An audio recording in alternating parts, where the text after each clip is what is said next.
This is part 2 of the video showing reviewing the concepts of the patterns and coordinate grids assessment. Question 7 right here is a bonus. I'll explain that real quickly. It's a challenging question. So I'm just going to go to 8.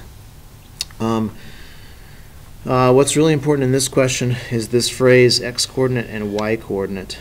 So again, when we have these two amounts that we're studying, the x comes first and the y comes second. And so in a sense this question says what would be the y coordinate if the x coordinate is 9? If the x coordinate is 9, so if it's 9, what is this? That's what that question is essentially reading. You don't need to extend the line to figure it out. What could be hoped for is that students see that there's a pattern here. This is going over 3 and up 4, over 3 and up 4. What also we want students to do is we really want them to label these points. So this is 3, 4, and this is 6, 8. And if your next one is 9 something, can you see what the pattern is? You don't need to extend the line. 3, 6, 9, it looks like they're adding 3 on that side. On the other side it's 4 and 8, so it's probably adding 4, so it would be 12. And that would be the answer, is 12.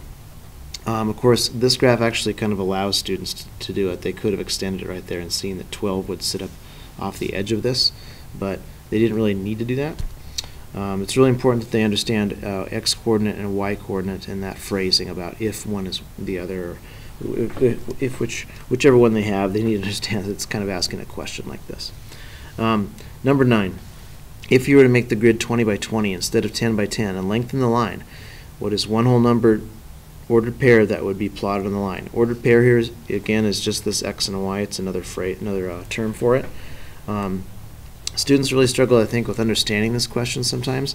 It's just saying if this graph was a whole lot bigger, it went on over this way and it went on up here, it went up to 20 by 20, and you had some point that was on up this line, up in this area here somewhere, which you don't have, what would that point be? And it's asking students not to like draw the grid or that sort of thing, but to recognize again these patterns. So the best way to go about doing this is to make a T-chart. It's real simple to do. T-charts are really handy in math. X and Y. You've already got 3 points. We just figured out that this one here is 12. So if we put 3, 4, 6, 8, and 9, 12, what's happening in this pattern? Well, in the most simple sense, without writing like slope-intercept form, we're adding 3 on this side, and we're adding 4 on this side. So the next one is going to be 12, and the next one is going to be 16. And 12, 16 doesn't fit on this graph. You know, 12 is over here and 16 is up here, so it's going to be out in this region somewhere. And that's the idea, that it's bigger than the graph that you see, and you figure it out by not extending the line, but by extending the pattern.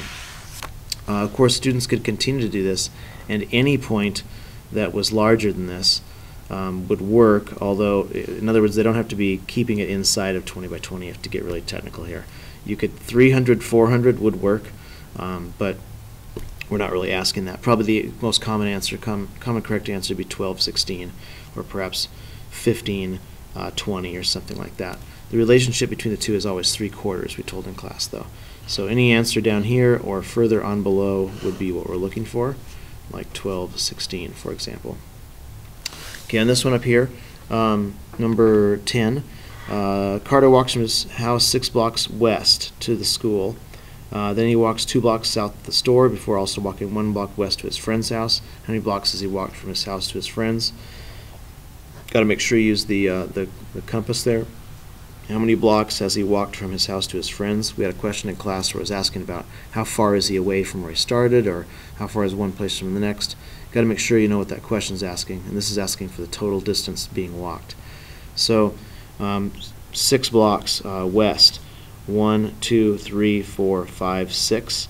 Then he walks 2 blocks south of the store. 1, 2. You got to make sure you label both sides of that block, because each side of the square block is being counted as a block when you walk it.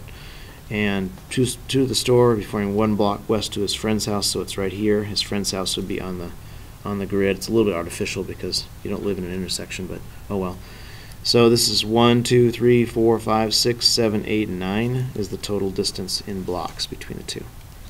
Okay, this question up on the top didn't count against students at all. Just something that they could try. It's a bonus question. So it's hard because it has a number of terms that students might not know from sort of like accounting, I guess, but it's hard because they don't know really where to start, and they're accustomed to just taking the first number and so forth. So we'll do our best here. At the end of a fundraising auction, at the end of the auction, the team had a balance of $375.